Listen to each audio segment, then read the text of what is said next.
Et salut à tous, c'est Ipsit pour une nouvelle vidéo. En 2021, on va parler de voitures électriques. On va parler de Zoé dans un premier temps. Sur les branchements au plus simple, on va se commencer une petite série par les branchements électriques que j'ai fait pour ma voiture dans un logement qui était en location dans un premier temps et dans un achat dans un second temps.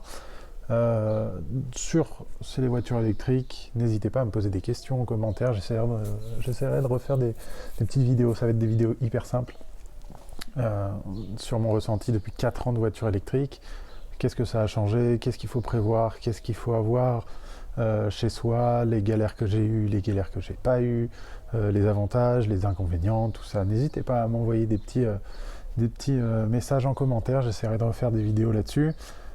Pas de moto parce que Covid oblige, on fait très peu de motos. Ma dernière moto que j'ai, c'est un Hornet 600. J'ai juste pris la sécurité d'avoir une assurance très peu chère. Si vous voulez avoir un petit retour d'expérience après 2 ans d'Hornet ou de moto, etc. Qu'est-ce que je fais? N'hésitez pas, on est là pour partager, il n'y a aucun souci. Un peu en facecam sur ce format 2021, on va dire ça comme ça. Donc je vais vous dire la voiture que j'ai, c'est actuellement une Zoé 52 kW avec comme moteur 135 chevaux, le R135 qui marche relativement bien, il n'y a aucun souci, qui consomme un peu plus que 110. Mais c'est pas l'objet de cette vidéo. On va commencer simplement par le branchement électrique. Qu'est-ce que j'ai à la maison, pourquoi je la recharge chez moi, comment je fais, etc. On passe sur l'autre vidéo. Pour parler du garage, donc maintenant j'ai un grand garage, je peux avoir l'électricité dedans, qui avait été mis préalablement par l'ancien propriétaire, donc avec une section de 4 mm². Donc je suis relativement safe au niveau de l'électricité. Pour ajouter à ça, donc j'ai un différentiel de 40 ampères 30 milli qui repart sur la prise GreenUp. GreenUp, c'est une prise un peu plus sécurisée, on va dire, par rapport aux anciennes Zoé qui étaient livrées au début avec l'installation et la prise.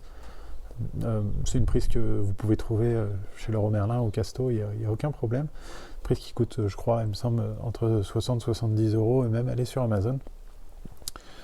Tout simplement, le fonctionnement permet de délivrer un 13 ampères, du coup, parce qu'il y a un aimant dans cette prise, donc prise qui est livrée seulement avec les voitures de type Renault, donc Renault Zoé, et qui permet de charger à 13 ampères au lieu du 10 normal. En fait, avec la sorte d'aimant qu'il y a dans cette prise, le convertisseur c'est qui peut tirer un peu plus parce que l'installation a été faite par un électricien, ou du moins que la prise est renforcée, ce qui évite les échauffements dans les prises un peu basiques comme celle-ci, donc qui permet de tirer pendant plusieurs heures.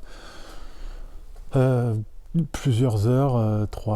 kWh, je crois, quelque chose comme ça, un peu plus, quoi, on va dire. Donc, ce qu'il faut savoir, normalement, pour une installation électrique, il faut être assermenté, donc soit par un électricien, soit par quelqu'un qui a au moins une assurance. Pour les prises électriques, c'est fait pour éviter d'avoir des fils qui fondent ou un incendie qui arrive pendant que vous rechargez votre voiture. Donc moi, ce que je vous conseille, c'est d'avoir toujours une petite alarme à incendie à côté. Donc moi, elle est dans le garage, elle est juste au-dessus. C'est fait pour, on ne sait jamais, même si les gauges des fils sont respectées, les distances, les longueurs, tout ça est respecté. On ne sait jamais ce qui peut se passer. Je sais pas, n'importe quoi dans le compteur. Voilà, n'hésitez pas à avoir, surtout si votre garage est collé à votre maison, et même s'il n'est pas collé, n'hésitez pas à avoir ça pas loin de chez vous. Donc, ce qu'il faut savoir, c'est que moi, on arrive en 4 et on repart en 2,5, donc avec une longueur même pas d'1 mètre. Donc le câble ne chauffe pratiquement même pas.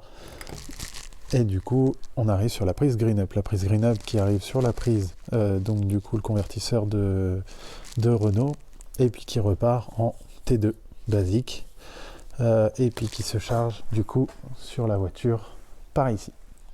Voilà, c'était tout pour ce qui concerne mon installation électrique qui est totalement normale, basique pour n'importe quelle voiture électrique. N'hésitez pas à faire des câbles relativement courts pour éviter les échauffements. Du 2.5, n'hésitez pas à utiliser du 2.5 aussi pour tout ce qui est installation domestique. Pas de 2.1.5, ça chauffe trop vite, c'est fait pour de l'éclairage, c'est pas fait pour de la recharge de voiture électrique. Du 2.5 voire du 4 mm pour tout ce qui est prise T7, je crois, quelque chose comme ça. Non, P17, peut-être P17, les bleus là. N'hésitez pas à mettre un peu plus de câbles, enfin, ou du moins du diamètre un peu plus haut que ce qui est recommandé. Ça ne changera pratiquement rien. N'hésitez pas voilà, à ne pas dépasser les 25 mètres, que ce soit sur rallonge, que ce soit dans du garage ou n'importe quoi. Essayez d'être au plus près, au plus proche de votre compteur électrique pour éviter d'avoir des longueurs de fil qui chauffent et puis qui pourraient vous faire des défauts de terre, des défauts d'intensité, de courant, etc. Voilà. Donc voilà, il n'y a pas de souci là-dessus. Si vous avez des questions, n'hésitez pas à me poser des questions. En 2021, on essaye de parler de voitures électriques. Donc comme je vous ai dit, après 4 ans de conduite en voiture électrique, je peux vous répondre sur beaucoup de choses, je pense. Et puis voilà, je vous dis à la prochaine. Salut!